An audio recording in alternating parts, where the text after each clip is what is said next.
As the hurricane season drew to a close, and the fierce storms that had shaken the South Tower to its very foundations moved off toward the pole, passing the baton to calm monsoon winds that blew evenly and steadily, Shirana pulled out her father's ragged storm jacket from the locker and started to go to the outer ramp 2 or 3 times a week.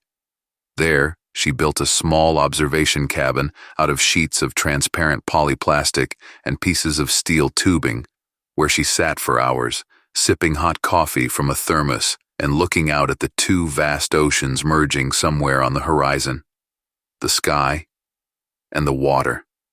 She had purposely built her sanctuary away from the North Tower, the long, dilapidated finger of civilization jutting into the tired sky, mottled with a bizarre pattern of rusty stains, the ribs of wharf and walkway ramps, and the glow of the polyplastic cladding of the greenhouses.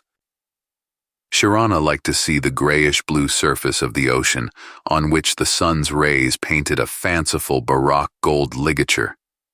The ramp was on the 613th floor, more than a mile above sea level. But even from that height, the shore of the forbidden continent could not be seen. The huge swarms of gray swimmers that often patrolled the vicinity of the Neptune towers looked only like light ripples on the water's surface, a ghostly flicker of living, moving shadows beneath the waves. Her father had told her that once, thousands of years ago, things had been different. People had lived on continents, and their cities had grown not upward, but outward, for there was more than enough space on land, and there were millions, hundreds of millions, billions of them.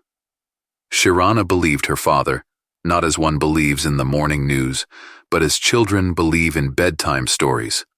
Long ago, in a distant kingdom, people lived happily without troubles or worries. She even told her father so, but he only laughed and said that if it were true, things wouldn't have ended with the gray swimmers and the gradually emptying towers. Unlike the almost wholly deserted North Tower, quite a few people still lived in the South Tower. 20,000, maybe a bit more. It wasn't many for a giant structure designed for millions. Most of them huddled a few floors above the 600th, though the majority of the other 1,500 floors could be housed too if only people had the strength and will to move there. But the inhabitants of the South Tower instinctively huddled together like animals in the middle of the cold Arctic tundra against the piercing winds. Even radical individualists like Shirana dwelled at most 5 or 6 floors away from the relatively densely populated areas, though there was no practical need to stay close. The tower's automation disabled most uninhabited floors, and the council had imposed a fee for reconnecting living areas to the energy grid, but it wasn't hard to do. But there was an elusive, ancient instinct that tens of thousands of years ago had forced distant ancestors to huddle as closely as possible around the fire that separated safety from the predator-filled darkness of night. This instinct was still bounding people together, stronger than monomolecular fibers. Shirana took a couple more sips of coffee, watching the almost imperceptible movement of a whole bunch of silvery, puffy clouds in the eastern part of the sky, already slightly tinged with evening purple. Shirana was mesmerized by this movement on the edge of reality, but the observations also had a practical meaning. The movement of the eastern periwinkle front meant that the migration of air krill would reach the tower in a few days, and it was time to stretch the trapping nets. The krill fishing was not a necessity for the tower's inhabitants. Bioreactors and hydroponic robotic farms provided them with enough food. This tradition was rooted in ancient times, before contact with the Algol Empire, evacuation caravans, and the lottery. Once, during an expedition to the upper tiers, Shirana had found a memory crystal of environmentalist reports in one of the archive vaults. It was on the 900th floor, one of the former university centers of the South Tower. The records were partially damaged, and the language had changed a lot in the few hundred years since the university levels had closed. but Shirana managed to understand the central part of the records. Long ago, the towers, counted by hundreds, reached the point where they could not provide food for the growing population, and air krill had been bred artificially as one of the measures to provide food. Apparently, even then, the gray swimmers did not allow the tower dwellers to take advantage of what the ocean could provide. The reddish disk of the sun was already catching on the distant smoky horizon, and Shirana shivered. Of course, it wasn't an actual evening breeze, for the tower couldn't be called an actual landmass. The abandoned dock ramp extended far above the dizzying abyss, the bottom of which was the shimmering gold of the evening ocean.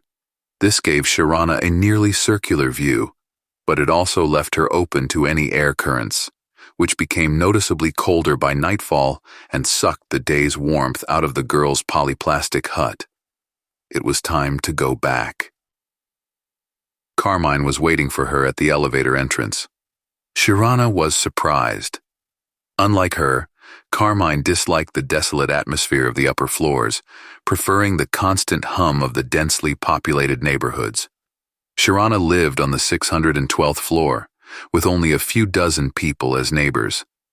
But there he was, sitting on the pipelines, his head tucked into his shoulders. Carmine has told Shirana more than once that the empty floors seem like old tombs to him, inhabited by the ghosts of people who once inhabited them. At the sight of Shirana, Carmine instantly jumped up and almost ran up to her. They hugged, then Shirana pulled away and looked her friend in the face. "Hello," she said. "I didn't expect to see you here." Carmine shrugged wryly, as if he was struggling to keep from looking away. "I missed you," he said. "You haven't been down at our floor in almost a month, and anyway." He stopped talking. Shirana squinted at him. "Spit it out," she demanded. "I can see you're in a tizzy about something." Did the council bring up the question of forced relocation again? Carmine waved his hand languidly. "Yes, they talk about it at every session. But you know," he shook his head, "it's just the rambling of self-righteous fools. The truth is, they realize they don't have enough power to carry out such plans." He laughed. "Hell, they can't even re-elect the head of the Control Commission, and they only get to the upper tiers matters when they're exhausted from the endless intrigue and bickering." Shirana nodded to him, and they walked down the wide tunnel, illuminated by the soft bluish light of the luminescent mushrooms. Carmine walked in silence for a while. Shirana did not hurry him. She knew her friend's character well. He always took a long time to gather his thoughts before he said something important. But there was no stopping him once he started. "The lottery will be held 2 months earlier this year," Carmine said at last. "The council announced the commission's decision 2 days ago." He squinted and looked at Shirana. That information went live on the broadcast right after the official announcement. Shirana shook her head. "I don't listen to the broadcasts," she said. "And why that doesn't surprise me," Carmine shrugged. "The council's political squabbles bore me," Shirana said. "I didn't settle a few tiers away from the center to have my brains polluted by their pointless fuss." "What about the lottery commission reports and the transmissions from Algol?" Carmine asked. Shirana answered nothing, continuing to pace. Every now and then, she absent-mindedly reached out to the wall and ran her fingers over the fungus, causing it to eject spores, small sheaves of blue sparks that slowly settled on the metal plastic floor. "Rumor has it that the Caravan will be larger than usual this year," Carmine said. "They say the commission is deciding whether to expand the list of winners or hold an additional drawing." "Does it matter?" Shirana asked without turning around. "How would I know?" Carmine was silent for a moment.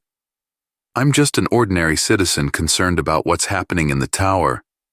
But there's a persistent rumor that something huge is brewing, something that will change everything once and for all." Shirana stopped and put her palm on the sensor panel. The rectangular door slid aside with a slight hiss, revealing a vestibule illuminated by a warm yellowish light. "The Krill migration is about to begin," Shirana said, standing in the doorway half-turned toward Carmine. "Would you stay a few days and help me set up the nets?" She smiled as she turned on the kitchen light and heard Carmine's footsteps behind her. She didn't really doubt him. Shirana hit the rubber mallet, and the base of the support console clicked into place and the lock welded to the deck of the air dock. Shirana brushed her bangs back from her sweaty forehead and pressed the start button. The servo motor whirred, releasing telescoping cranks with a round radar-like plaque. Carmine did the same thing 15 meters up on the control bridge. It was as if a giant metal snail were releasing its eye stalks horizontally, linked together by a light glittering web. "Come down," shouted Shirana to Carmine, who was leaning over the leer, watching the movement of the consoles. "That's enough for today." A gust of wind carried her words away, but Carmine guessed their meaning from her gestures and nodded. The way down to the main deck was either an elevator shaft at the rear of the bridge, connected to the tower's main wall, or an open-work spiral staircase that went straight down from the fire hatch in the floor. But Carmine chose a third way. He snapped 2 ropes into carabiners, threaded into massive brackets on the bridge parapet, dropped the loose ends down so that the locking knots fell to the deck, then secured the safety and rappelling devices on his harness to the ropes and dashed down the ropes to where Shirana grinned and waited for him. "Daredevil," she commented. "A daredevil and a poser." Carmine nodded, unbuckling his gear from the ropes. "There's a bit of that," he said, "but that's more out of boredom. When you live in a densely populated place where everything's scheduled and planned, the abundance of rules can get on your nerves." He unbuckled the harness, then picked a slack in the ropes and tied them to a bracket on the deck. "You could move here," Shirana said, watching the scattering of pearly sunlight shimmering in the nets between the support cantilevers. "I mean, there's plenty of apartments in decent condition. You'd get a severance package if you quit the control commission, right? Plus, the profits from the catch. That should add up to 10,000 energy units, no less, enough for power restoration until next season. Or..." She stopped talking, realizing Carmine already knew what she meant. Or he could move in with her. Carmine shook his head. "I can't. You must understand. People are buzzing. The new lottery deadline, the possible expansion of the lists, the extra draw. Something is changing, or about to change, something that will affect us all. And don't forget that the gray swimmers' activity is increasing daily. They also sense something or are waiting for something. I can't quit my job. I just can't right now." Everyone's waiting for something, Shirana thought. But who am I kidding? I know exactly what it's going to be. "A transmission from the Empire," she said. Carmine nodded. "Yes, the Council is expecting it next week. Rumors are that it will be a test transmission before the Caravan arrives, dates, capacity, that sort of stuff." Shirana knew. Next week, Algol will announce how many people can finally get off this planet. And then the Council would announce a lottery to find out who the lucky ones would be. "Let's go home," Shirana said. "I've got a couple bottles of wine there from level 710. Carmine, grinning, shook his head. "You never cease to amaze me, Shir. 2 bottles from level 710th. Do you know how much they could be worth? Sometimes, I wonder why you go to all this trouble to catch krill when you can just haul some stuff from the upper levels." Shirana put the tools in the case, closed the lid, and wiped her sweaty face. Carmine was smiling, looking at her. "I don't know," Shirana said. "I guess I just like the sun and the wind. They make me feel fresh, alive." She sighed, looking out at the ocean in the golden flames of the pre-sunset sun. Have you ever been above the 700th floor? No, of course not. Carmine shook his head as they headed for the hangar gate. I've never been above 670. Somehow, I feel more at ease closer to civilized places. Shirana laughed and clapped him on the shoulder. You don't have to tell me. I'm not the council or the commission. You were just telling me you were dreaming about getting away from there. Admit it. The truth is, you can't live without elevators. You got me. I give up. Carmine laughed too. It's too much for my fat, bureaucratic ass to climb a few thousand stairs for 2 or 3 bottles of wine or an antique teapot that I have to carry back. I'd rather keep moving papers around in my office while you bring the vintage goods for us to drink together. Shirana nodded her head with contrived seriousness. It's a deal, but next time I'll demand a written confession from you. In large block letters. I'm a lazy bum. And a signature. You can even put the seal of the commission on it. They laughed and joked all the way down to the interlevel elevator and then 2 floors below, all the way to the door of Shirana's apartment. As Shirana secretly hoped, though she would never have dared ask for it out loud, Carmine not only helped her finish the traps, but also stayed for the migration of the air krill, which began a day after they had stretched the last net. The krill herds were nowhere near as numerous and dense as they had been in the past, and Shirana could handle the traps alone. But for the 2 of them, the task became more like a game, especially since the weather was fine. The genius geneticists of the past had hardwired into the DNA strands of the air krill the migration routes bound to wind around the Towers of Neptune. All that was needed was to stretch out large magnetic traps with receiving chutes underneath.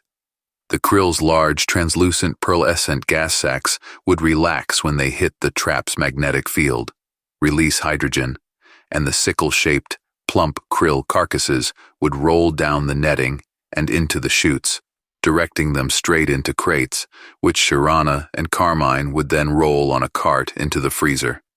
Once, the krill herds had been giant living currents, mighty quivering rivers many miles wide, and large airships had gone out to hunt for them.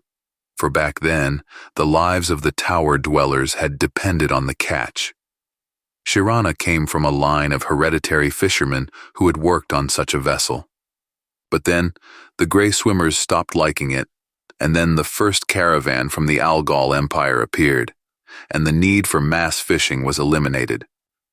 From a vital product, krill became a table decoration, almost a luxury food that allowed people to brighten up their monotonous lives from caravan to caravan, from lottery to lottery. For Shirana, however, krill was a way of providing a life above the main levels. The council, ever obsessed with densification, had ordered 15 years ago that all levels above 610th be cut off from power, blaming it on a shortage of maintenance personnel. It was a lie. The tower's power system, modernized by engineers from Algol, ran smoothly without any maintenance. But the council was the only authority in the tower, and it was useless to argue with it. The council, however, not wanting to conflict with eccentric citizens, left a loophole for weirdos like Shirana. You could still connect your home to the power grid by paying the council a hefty sum of money in estimated energy units. But you had to earn them somehow, and doing it outside the populated levels took a lot of work. Krill fishing. Migrations occurred 6 times a year, and occasional trips to distant upper floors for antique curiosities helped. However, Shirana realized that all this would soon come to an end. With each caravan, the population of the tower was inexorably dwindling. It was not long before it, like its northern sister, would finally become an abandoned monument to a humanity that had become a stranger on its own planet. Everyone felt this, and therefore, the demand for antiques was falling rapidly, and the council's primary task became the development of programs to combat depression and apathy between caravans. Only the lottery drawings that took place before the arrival of each caravan somehow revitalized the atmosphere of indifference that reigned in the tower. Shirana was caressing the illusion that it didn't affect her. However, deep down, she knew she was still part of the same expectation-ridden enclave as everyone else, except she handled it a little easier. As if punishing herself for this perceived weakness, she regularly turned off the stereo broadcast of the council's central news channel.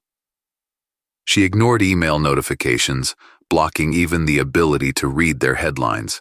It was like how a person tired of household chores stubbornly refuses to open envelopes with bills, even though he realizes that sooner or later he'll have to look through and pay them anyway. Carmine returned to his 602nd just after the migration ended, and they dismantled the traps. The nets couldn't be left out for long. They were designed for the light winds that carried the krill swarms smoothly, but even a small storm would almost certainly break them and throw them away from the tower. 2 weeks had passed since then. Shirana had spent this time inspecting and making minor repairs to the traps, reading ancient books, and fiddling with documentary archive videos. She'd brought back a whole bunch of memory crystals from one of her trips to the university floors, and now she was trying to adapt a modern reader to work with them, but the protocols were too different. One of the tech center's programmers would probably have no problem with such a task, but Shirana did not intend to let anyone else in on her hobby, not even Carmine. She still came to the air dock in the evenings. The weather was mostly fine, and she no longer hid from the winds in her cabin, but simply sat on the deck, leaned against the wall, and admired the sunset, which colored the sky in various shades of pink, turning to purple as the night progressed, and the blue-gold mirror of the ocean, which occasionally showed the geometrically regular ripples of the gray swimmer's movements. Everything changed when Carmine came to her outside ramp one evening. Until now, he'd kept his unspoken agreement never to disturb her meditation evenings. However, as soon as she saw him, Shirana knew something serious had happened. The irritation that had begun to rise was instantly replaced by anxious forebodings. "Shir, did you get the letter with the lottery results?" Carmine asked without even saying hello, which was an additional harbinger of important news. "The system shows it was sent 5 days ago, but it's never been viewed, and you're not responding to control requests." Shirana shook her head. "I'm afraid I've lost interest in the news lately," she said slowly. Carmine stared at her incredulously. "So you're saying you got the letter, but didn't bother to check what's in it?" Shirana shrugged. "Why should I? I can guess what's in it. I've never had much luck with gambling. Why would the trend change?" "You're wrong this time," Carmine said. "You really should have opened the letter." This time, Shirana gave him an incredulous look in her turn. The secrecy of the draw results was protected by a special law. No one could know the winners' names unless they announced them themselves. The commission only provided the total number of lottery winners, not earlier than 2 weeks after the drawing. When they could be sure, everyone had already discovered their fate. "You've developed psychic powers?" Shirana asked with a touch of sneer in her voice. "Or are you just trying to cheer me up this primitive way?" Carmine remained silent, shifting uncomfortably from foot to foot. Obviously, he was bursting with news, but he couldn't decide where to begin. He's not kidding, Shirana thought suddenly. He's dead serious, and very excited. "Wait, are you serious?" she asked in a lower tone, trying frantically to comprehend what was happening. "I won, but how did you—" Carmine waved his hand with the kind of expression with which an unlucky gambler suddenly and decisively moves all his remaining chips to the 00. "Actually, I'm not supposed to talk about it," he said. "Hell, I'm not even supposed to know about it." He rubbed his forehead, pulling himself together.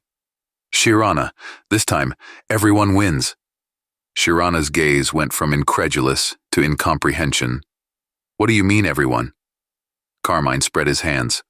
That's right, all of them. I know people on the council, you know, the ones who have their fingers on the pulse. One of them said they decided to do it that way, to not alarm the people beforehand. A lot of people don't like to talk about their draw results. But this much is certain. There was no actual draw, just a mailing with notices of the winnings. Shirana tried to make sense of what she'd just heard. I'm sorry. I guess I'm really behind the curve here. There was already a transmission from Algol, wasn't there? Carmine nodded. Yes, and it said the Caravan would be the last. The Algolians said the navigators predicted massive changes in hyperspace currents, making navigation to Earth nearly impossible for the next 200 years. So they diverted additional ships here, and they'd take everyone. They said it's a complicated and expensive operation for them. But their contract with the Gray Swimmers requires them to take everyone out in the next 50 years. So they just can't wait for things to calm down in hyperspace. The council decided not to release this information just yet. They just announced an extended circulation. Christ, sure, we're finally going to fly out of here. Shirana was silent for a moment. And when will the Caravan arrive? She finally asked. The first ships will be here in 11 days, Carmine replied. And then they'll keep coming for another week. You'll have time to pack. And you? Carmine shook his head guiltily. I have work to do. You have no idea what's going on in the council and all the governing bodies. Of course, no one knows the true state of affairs except the close inner circle. But some people have already made their winnings public. It's a total mess and will get worse. And we have to live these remaining days somehow. I've had a hard time getting to you, and I'm sure they're already looking for me. So, as sorry as I am, I have to run. Shirana forced herself to smile. Of course you do. Everyone should do what is needed. Your job is more important than ever. You've been chosen as the boarding coordinator for the 603rd floor, right? Carmine nodded, starting to back away from the ramp. Yeah, I've got a lot on my plate. Of course, the protocols are well established, but the scale of this is unprecedented. He paused, looking fondly into Shirana's eyes. Sure, I'll understand if you want to leave on the first transport, but I'd really like you to wait for me. Of course, Shirana said without averting her gaze. I'll be sure to wait for you. One evening, Shirana caught the arrival of the first ship from the Algol Empire. As on previous occasions, the gigantic vessel did not descend from the sky, from outside the Earth's atmosphere, as one would expect a typical traditional spaceship to do. Instead, it materialized out of thin air about a click away from the South Tower. A massive pile of sparkling iridescent polygons and hemispheres that hovered in one place in defiance of all the laws of physics. Shirana was about to leave at that moment, but she lingered to admire the ship. The Algol jumpers had always fascinated her. A quiet power that didn't need to prove itself to others. The whole Algol Empire was like that. The Empire was evacuating the remnants of humanity, purely for reasons of charity. A pitiful handful of humans simply could not be of interest, economic or otherwise, to a vast empire that had spread its power or influence over thousands of star systems. The Algolians made an agreement with the Gray Swimmers, whose relations with humans had been getting worse year by year. They found a suitable planet for humans and gradually transported them there, leading caravans through the solar system at every convenient turn of the hyperspace currents. The stranded humans suddenly found a path to salvation. The iridescence illuminated the surface of the jumper for about 15 minutes, then faded away, and the ship turned from a precious crystal cluster into a giant tuberous body with unexpectedly regular geometric growths on its surface. Before Shirana's eyes, several hemispheres separated from the jumper and glided smoothly toward the tower, heading for the residential floor's air ramps below Shirana's observation post. The Algolians didn't like to waste time. The first batches of evacuees would be aboard the jumper no later than midnight. 2 more jumper ships arrived the next day, followed by 3 more before the end of the week. The ships were too big to moor directly to the tower, so they hovered further out and sent transport shuttles to pick up the people. Shirana watched them scurry back and forth, casting round shadows on the golden blue surface of the ocean like some huge mechanical insects gathering pollen from the tower's giant metal flower. A pair of hemispheres even went to the North Tower. Apparently, there were still people in it who, for some reason, had not wanted to move to the South Tower in due course. A few more days passed. Shirana made an almost conscious effort not to count them down, and the activity of the transports decreased noticeably. Then, one by one, the jumpers began to depart. They switched back on their iridescent illumination, a stasis field that protected the ships from the effects of hyperspace disturbances, and then slowly disappeared, vanishing into thin air with the same surreal speed and grace with which they had appeared. Eventually, the last ship was left. It began to shimmer, but suddenly it went quiet. A small hemisphere separated from it and flew toward the ramp where Shirana's observation post was located. As the hemisphere flew toward her, the girl got up from her chair and retreated into the dense shadows near the entrance gate, from which a service corridor ran deep into the tower, dimly lit only by luminescent fungi. The hemisphere slowed and lowered itself gently onto the corrugated metal of the deck. A hatch opened in its side, and Carmine jumped out, looking around. "Sure," he called out. "Please, sure. I know you can hear me." Shirana watched in silence as he looked around, as his eyes, full of tears, gradually showed understanding, tinged with black shades of despair. "Sure, please." The ship only had a few minutes left to launch. It couldn't wait any longer. I barely talked the captain into giving me a chance to pick you up. Carmine took a few steps towards the gate, and Shirana retreated further into the depths of the corridor before turning and running without looking back. Carmine's pleading cries could barely reach her through the pounding of soles on the floor, and then they were gone. When she reached her apartment and looked out the window, she saw only the last sparks of the disappearing jumper. It was gone in a moment, and then all that was left was the blue sky with occasional strokes of whitish clouds and the monotonous ripples of the ocean.